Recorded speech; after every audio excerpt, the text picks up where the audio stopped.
مسئلہ یاد رکھیں، ہمارے معاشرے میں رواج ہے بہت سے لوگوں کا کہ سال میں 1 بار 2 بار 4 5 مرتبہ لوگ وہ کیا کرتے ہیں، لوگوں کو بلا کر کے بعض اوقات ائمہ کو، بعض اوقات کچھ پڑھنے والوں کو، پھر وہ ختم وغیرہ پڑھواتے ہیں، پھر کلمات پڑھاتے ہیں۔ اس حوالے سے میں ایک بات عرض کروں، اگر آپ یہ سوال کریں کیا قرآن پاک کی کسی آیت میں حکم ہے کہ جیسے نماز کا حکم ہے، روزے کا حکم ہے، قرآن میں کہیں یہ حکم ہے کہ آپ لوگوں کو بلا کر گھر میں ختم پڑھایا کرو؟ قطعاً نہیں ہے۔ اگر ہو تو میں ویڈیو میں موجود ہوں، آ کر کے مجھے دکھا دے کوئی ایسی آیت جس میں حکم دیا ہے اے ایمان والو، بستی کے مولویوں کو اور بستی کے پڑھنے والوں کو اپنے گھر بلاؤ اور پھر ختم پڑھاؤ لعلکم تفلحون، تاکہ تم کامیاب ہو جاؤ۔ ایسی کوئی آیت قرآن پاک میں؟ وہ قرآن پاک میں لوگوں کو بلا کر کے کلمات پڑھانے کا، ختم پڑھانے کا کوئی حکم نہیں ہے، بات کو سمجھنا۔ دوسرے نمبر پر چلو قرآن پاک میں نہیں ہے تو کیا حدیث پاک میں ہے؟ کسی حدیث پاک میں نہیں ہے کہ نبی پاک صلی اللہ علیہ وسلم نے ایک دن صحابہ کو بلایا، یا اے صحابہ آؤ آج ہم ابو بکر صدیق کے گھر میں جاتے ہیں، وہاں ختم انبیاء ہمیں پڑھانا ہے۔ ٹھیک، کوئی ایسی روایت نہیں ملتی۔ اور اب جب نبی کسی حدیث میں نہیں ملتا، سوال یہ ہے قرآن میں نہیں، حدیث میں نہیں ہے، کیا صحابہ کے کسی عمل میں نہیں ہے؟ لیکن اب ایک سوال آپ کے ذہن میں کھڑا ہو سکتا ہے، جب قرآن میں نہیں، حدیث میں نہیں، کیا یہ ناجائز ہے؟ ہم کہتے ہیں فوراً ناجائز نہیں کہیں گے اس کو، اس لیے کہ جب کوئی نیاز ہوتی ہے اس میں کیا ہوتا ہے، ایک تو ہوتا ہے خرچ، ایک تو ہوتا ہے صدقہ، یعنی کچھ پکا کر کے کھلایا جاتا ہے، تو پکا کر کھلانا کوئی ناجائز عمل فی نفسی بنیادی طور پر نہیں ہے۔ نمبر 2، وہ اگر کچھ لوگ بیٹھتے ہیں اس موقع پر تو ذکر کرتے ہیں، کلمات پڑھتے ہیں، کلمہ پڑھنا، درود پڑھنا، یہ کوئی فی نفسی بنیادی طور پہ اپنی ذات میں کوئی ناجائز عمل نہیں ہے۔ ہاں اس میں ایک چیز یہ ہے، اگر وہ کلمات کون سے ہیں، یا شیخ عبد القادر جیلانی شیئا للہ، خذ بیدی شیئا للہ، اس طرح کے جو شرکیہ اور کفریہ کلمات بہت سے لوگ پڑھتے ہیں، اس میں کیا ہوتا ہے، اے شیخ عبد القادر جیلانی، ولی کو کہہ رہا ہے شیئا للہ، اللہ کے لیے مجھے کچھ دے دے۔ کس سے مانگ رہا ہے؟ بزرگ سے مانگتا، خدا کے علاوہ کسی اور سے، پیغمبر سے مانگنا جائز نہیں، تو شیخ عبد القادر جیلانی رحمۃ اللہ علیہ سے مانگنا کہاں جائز ہے؟ وہ بزرگ ہیں، ہمارے سر کے تاج ہیں، اولیاء کے سردار ہیں، لیکن اس کا یہ مطلب نہیں ہے کہ ہم ان سے مانگنا شروع کر دیں، تو شرک ہے۔ تو اس طرح کے کفریہ شرکیہ کلمات پڑھنا تو جائز نہیں۔ جس ختم میں یہ پڑھے جائیں وہ ختم مردود ہے، وہاں پہ خدا کی لعنت برستی ہے، وہاں پہ بیٹھنے والے سارے مجرم ہیں، شرک جہاں پڑھا جا رہا ہے وہاں خدا کی برکت آئے گی۔ ہاں اب اگر کوئی ایسا ختم ہے کہ ایسا ہے جہاں پہ شرکیہ کلمات نہیں پڑھے جاتے، وہاں پہ درود پڑھا جا رہا ہے، وہاں پہ لا الہ الا اللہ پڑھا جا رہا ہے، تو جائز کلمات ہیں۔ اب آپ نے کچھ کھلایا، یہ بھی بذات خود ناجائز نہیں ہے، آپ نے کچھ کلمات پڑھائے، یہ بھی بذات خود ناجائز۔ البتہ ایک چیز سمجھنی ہے، وہ یہ ہے آپ نے جو یہ کلمات پڑھائے، یہ عمل کیا اجتماعی طور پہ، آپ نے کیا، میں نے کیا تو میرا پڑوسی بھی کرتا ہے، اس نے کیا تو دوسرے بھی نے کیا، سارے لوگوں نے اس کو باقاعدہ ایک عمل بنا رکھا ہے۔ اور ایسا بعض علاقوں میں ایسا ضروری ہوتا ہے کہ بہت سے لوگ جو سال پر کبھی نماز نہیں پڑھیں گے یہ عمل ضروری سمجھیں گے، گویا اس عمل کو انہوں نے فرض کے درجے میں بنا رکھا ہے۔ اور بعض لوگ تو لوگوں کو یہیں سے کہتے ہیں کہ آپ نے ختم اس سال نہیں کیا، وہ کیوں نہیں کر رہے ہیں، یہیں سے کر رہے ہیں، وہ کیوں کہہ رہے ہیں تو وہ خود جانتے ہیں وہ کیوں کہہ رہے ہیں لوگوں کو یہیں سے کہ آپ اس سال ختم کر لیتے ہیں، نیاز پڑھ لیتے ہیں، آپ کے بابا صاحب بلایا کرتے تھے، وہ دعوت ہوا کرتی تھی، یہ کیا ہے؟ یاد رکھیں میں نے اس کو ابھی ناجائز نہیں کہا علی الاطلاق، البتہ میں کہتا ہوں یہ عمل قرآن و حدیث میں کوئی ایسا حکم نہیں ہے، جیسے نماز فرض ہے، روزہ فرض ہے، نہ یہ فرض ہے، نہ یہ واجب ہے، نہ یہ سنت ہے، نہ کوئی ایسا عمل ہے جس کے اسلام نے حکم دیا ہو۔ زیادہ سے زیادہ کوئی خدا کے نام پہ کچھ کھلا لے اور اس موقع پر کسی نے اتفاقاً آ کے کچھ تھوڑا ذکر کر لیا تو ناجائز نہیں تھا اگر ذکر کے کلمات صحیح ہے، لیکن اگر لوگوں میں اس کا رواج ہو جائے اور لوگ اس کو نماز سے بڑھ کر فرض سمجھیں، اس کو دین کا حصہ سمجھیں اور نہ کرنے والوں کو تانا دیں، اب یہ بدعت ہے۔ بدعت کا اصول کیا ہوتا ہے؟ مثال کے طور پر ہم یہاں بیٹھے ہیں، کسی آیت میں نہیں لکھا کہ لدرون کی جامع مسجد کے باہر تم 10 منٹ عشاء کے بعد بیٹھنا، لکھا ہے کسی آیت میں؟ نہیں لکھا، کسی حدیث میں نہیں لکھا۔ اب اگر کوئی مسلمان نماز کے بعد بیٹھتا ہے باہر 10 منٹ تو ناجائز ہے؟ نہیں، بیٹھ گئے اتفاقاً، کوئی حرج نہیں۔ لیکن اگر کوئی بندہ 10 منٹ وہاں پہ بیٹھتا ہے اور روزانہ بیٹھتا ہے اور لوگوں کو بھی کہتا ہے نماز کے بعد 10 منٹ یہاں پہ آپ نے بیٹھنا ہے، جو نہ بیٹھے اس کو کہے گا آپ نے غلط کیا، اس کا مطلب اس نے ایک عمل اگر اتفاقاً ہو گیا ہوتا تو کوئی اعتراض نہیں تھا، اس عمل کو ضروری سمجھ لیا، نہ کرنے والوں کو تانا دیا، گویا اس عمل کو اس نے اسلام کا حصہ شامل کر دیا۔ یہی تو ہے بدعت کسے کہتے ہیں؟ ایک بندے نے مثال کے طور پر ہم اذان پڑھتے ہیں، اذان کے آخر میں کیا ہے؟ لا الہ الا اللہ۔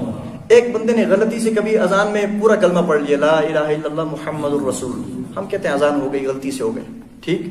لیکن ایک بندے نے کیا کیا، اذان جب بھی پڑھتا ہے وہ کہتا ہے لاسٹ میں آپ کلمہ آدھا پڑھتے ہو لا الہ الا اللہ، کلمہ آدھا ہے یا مکمل ہے؟ مکمل پڑھنا چاہیے. لہٰذا آج کے بعد جو بھی اذان پڑھے محمد الرسول اللہ پڑھے. ہم کہتے ہیں آپ کیوں ایسا کرتے ہو؟ کہتے دیکھو میں نے کوئی جرم کیا، نبی کا نام تو پڑھا ہے، وہ کیوں غلط ہے؟ ہم کہیں کہ غلط اس لیے ہے کہ یہ اگر آپ کو غلطی سے ہو جاتا، ہم کہتے غلطی ہو گئی کوئی حرج، لیکن آپ نے اس کو باقاعدہ ہر نماز اذان میں پڑھنا شروع کر دیا. اس کا مطلب آپ نے جو اصل نبی سے آئی ہوئی اذان تھی اس میں لاسٹ پہ لا الہ الا اللہ ہی ہے، آپ نے محمد الرسول اللہ کو یہاں پہ ملایا اور ایسا ایڈ کر دیا کہ آپ اس کو اذان کا حصہ سمجھ لیں. جس چیز کو شریعت نے حصہ نہیں بنایا آپ اس کو حصہ بنا رہے ہو، اس لیے اب یہ بدعت ہے. گویا جو چیز شریعت کا حصہ نہ ہو وہ اتفاقاً ہو جائے، کوئی غلط نہ ہو تو ٹھیک ہوتا ہے، لیکن اگر لوگ اس کو ضروری سمجھیں، نہ کرنے والوں کو تانا دیں اور اس کو اہم بنا لیں، اب یہ بدعت ہے، اس لیے کہ آپ نے اس کو اسلام کا حصہ بنا لیا. مثلا ایک بندہ نماز کے اندر، ہم نماز پڑھتے ہیں کتنے سجدے ہوتے ہیں ایک رکعت میں؟ 2 سجدے. ایک بندہ 3 سجدے کرے. جب ہم بھی مسئلہ سمجھاتے ہیں بہت سے لوگوں کو کہ بہت سے عمل وہ جو دین کا اصل حکم نہیں ہے اتفاقاً کر دیا ٹھیک، لیکن اس کو عمل نہ بناؤ، اس کو ضروری نہ بناؤ، جو نہیں کرتے ان کو تانا نہ دو، یہ کوئی ایسی ضروری چیز نہیں ہے. کسی نے کر دیا تو ٹھیک، نہیں کر دیا. بعض لوگ کہتے ہیں دیکھو بتائیں ہم نے اس موقع پر آ کے کلمہ پڑھا ہے، کوئی جرم کر دیا؟ ہم نے کلمہ ہی تو پڑھا ہے، ہم نے درود ہی تو پڑھا ہے، ہم نے کون سا ناجائز کر دیا؟ ہم اس کا جواب دیتے ہیں حضرت ہمارے پاس اس کا جواب ہے. آپ بتائیے ایک بندہ اذان نماز پڑھتا ہے، ہر رکعت میں کتنے سجدے؟ 2 سجدے. ایک بندہ سجدے میں کیا ہوتا ہے؟ حدیث پاک میں سب سے زیادہ بندہ اس وقت اللہ کے قریب ہوتا ہے جب وہ سجدہ کر رہا ہوتا ہے. آپ گویا سب سے قریب عمل اللہ کے. ایک بندہ کہتا ہے سجدے میں جب آدمی اللہ کے اتنا قریب ہوتا ہے اور جا کے تسبیح پڑھتا ہے سبحان ربی الاعلیٰ، آج کے بعد میں ہر رکعت میں 5 سجدے کروں گا. اب بتاؤ ہم اس نے 5 سجدے کر دیا، ہم کہیں گے یہ کر رہے ہو کہ دیکھو مجھے بتاؤ میں نے کوئی غلط کیا؟ اللہ ہی کا نام تو لیا ہے، سجدہ ہی تو کیا ہے، یہ کیوں غلط؟ ہم کہیں گے سجدہ تو ہے، تسبیح تو ہے، لیکن اس موقع پر شریعت نے جو نماز ہمیں سکھائی ہے اس میں 2 ہی سجدے. تیسرا آپ نے جو تیسرا چوتھا سجدہ ایڈ کیا، اگرچہ اس میں خدائی کا نام آپ لے رہے ہیں لیکن آپ اپنی طرف سے ایڈ کر رہے ہیں، شریعت نے اس کو مقرر کیا. اسی طرح ہم نماز کے اندر اور اس کی بے شمار مثالیں بنتی ہیں. گویا شریعت نے جس عبادت کو جیسے رکھا ہے اس میں اپنی طرف سے اضافہ کرنے کی اجازت نہیں ہے. ٹھیک اسی طرح اتفاق سے یا کبھی کبھار کسی نے دعوت کرنے میں تو کوئی حرج نہیں ہے، یعنی صرف گھر میں کھانا پکانا پھر کسی نیک آدمی کو، امام کو یا کسی کو بلا کر کے کھلانا، اس میں حرج نہیں، تو صحابہ کا عمل ہے، یہ تو صاف طور پہ حدیث میں ثابت ہے. لیکن اس میں دوسری چیزیں شامل ہیں کہ دعوت بھی ہوگی، اس کے ساتھ پہلے ان کو 1 گھنٹہ 1 دن بیٹھنا، ان کو کلمات بھی پڑھنے. یہ جو کلمات اور دعوت جس کو ہمارے ختم کہتے ہیں، یہ پوری شکل نبی اور صحابہ سے ثابت نہیں ہے. لیکن اب سوال یہ کہ ہم اس کو بدعت اور ناجائز کہیں، ہم اس کو فوراً ناجائز نہیں کہتے، ہم کہتے ہیں اس میں تفصیل ہے.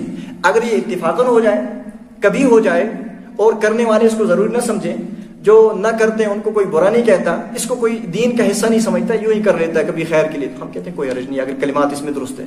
لیکن اگر کرنے والا اس کو فرض یا ضروری سمجھتا ہے، نہ کرنے والوں کو تانا دیتا ہے، وہ کہتے ہیں اسلام کا ایک حصہ ہے، اس کا مطلب اس نے اس عمل کو اسلام اور شریعت کا حصہ بنا لیا جو کہ شریعت کا حصہ تھا. قبر میں 3 ہی سوال ہوں گے، چوتھا سوال نہیں ہوگا ختم کیا یا نہیں کیا، یہ سوال ہوگا، تو اس کا مطلب اس نے اس عمل کو شریعت کا حصہ بنا لیا. تو میں نے شروع میں بتایا تھا جو شریعت کا حصہ بنا ثابت کسی چیز کو کرنا ہے 4 چیزوں سے، یا تو قرآن پاک سے، یا حدیث پاک سے، یا اجماع امت سے، یا مجتہد کے اجتہاد سے. ان 4 سے کوئی بات ثابت ہو جائے تو سر آنکھوں پر وہ اسلام کا حصہ ہے. اور جو ان 4 سے ثابت نہ ہو، اگر وہ شریعت سے ٹکراتی نہیں ہے، اتفاقاً ہو جاتی ہے، تب تو حرج نہیں ہے. لیکن اگر وہ ٹکراتی کیا بلکہ لوگ اس کو شریعت کا حصہ بنا رہے ہیں، اب وہ سنتی بلکہ وہ بدعت بن جاتی ہے. اور ہر بدعت کیا ہے؟ گمراہی ہے. اس لیے کہ بدعات سے حضور نے روکا ہے، شریعت اور دین کو حضور نے خود مکمل کر دیا ہے. اپنی طرف سے ہم اسلام کی غلامی ہماری ذمہ داری ہے، اسلام کو اپنی مرضی کے مطابق چلانا ہماری ذمہ داری نہیں ہے. یہ مسئلہ اہم تھا. اسی میں ایک مسئلہ آخری سمجھ لیں. اب پھر ایک ہوتی ہے نیاز اور ختم، وہ جو عام دنوں میں یوں ہی کر لیتے. ایک ہوتا ہے وفات کے بعد، انتقال ہو گیا، باقاعدہ لوگوں کو بلا کر کے چہارم کرنا، یہ تو سراسر بدعت ہے اور حرام ہے، ناجائز ہے، اس میں کوئی شک نہیں. دلائل اس وقت ٹائم ہو گیا، میں انبار لگا لوں گا آپ کے سامنے دلائل کے، بالکل ناجائز ہے، بدعت ہے. اور دوسری بات، چونکہ اس کے صحابہ سے کوئی ثبوت نہیں ہے، دعوت خوشی کے موقع پر ہوتی ہے، اس وقت غم کا موقع ہے، کوئی دعوت نہیں ہے. دوسری بات یہ ہے کہ اس میں ایک اور مسئلہ بھی ہے، ایصال ثواب. اس دعوت کا مقصد ہوتا ہے ایصال ثواب، مردوں کو ثواب پہنچانا. یاد رکھیں تمام فقہا کا اتفاق ہے، وَلَا تَشْتَرُوا بِآيَاتِ ثَمَنًا قَلِيلًا، جو میں پڑھ رہا ہوں اسی آیت کے تحت مفسر قرآن مفتی شفیع عثمانی رحمۃ اللہ علیہ نے اپنی تفسیر معارف قرآن میں لکھا ہے، فقہ حنفی کی معتبر فتوے کی کتاب جس کو پڑھے بغیر کوئی بندہ مفتی بن سکتا نہیں، علامہ ابن عابدین شامی رحمۃ اللہ علیہ کی فتاوی شامی، اس طرح انہی کی لکھی کی عقود و رسم مفتی اور بے شمار کتابیں، اور البحر الرائق فقہ حنفی کی معتبر بڑی کتاب ہے۔ ان سب کتابوں میں مسئلہ لکھا ہوا ہے، اگر کسی بندے نے مردوں کو ثواب پہنچانے کے لیے قرآن پڑھا یا کلمات پڑھائی پھر اس پر پیسہ دیا تو نہ پڑھنے والے کو اجر ملے گا نہ پڑھانے والے کو اجر ملے گا، دونوں گناہ گار ہوں گے۔ جب دونوں گناہ گار ہوئے مردے کو کیا ملے گا؟ بلکہ علماء اس موقع پر کھانے کو بھی ناجائز کہتے ہیں، ایصال ثواب کے لیے، جہاں پڑھ کر کے مردوں کو ثواب بخشنا مقصد ہو، چاہے کلمات پڑھیں چاہے قرآن اس موقع پر پڑھیں، اس کے عوض میں آپ کو کھانا ملے یا اس کے عوض میں آپ کو پیسہ دیا جائے، چاہے آپ شروع میں شرط لگائیں نہ لگائیں۔ معاشرے میں اگر رواج ہے تو فرمایا اس موقع پر نہ پڑھنے والے کو اجر ملے گا نہ پڑھانے والے کو اجر ملے گا، بلکہ دونوں گناہ گار ہوں گے۔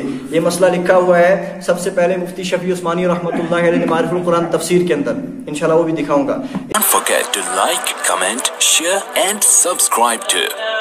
Don't forget to like, comment, share and subscribe to.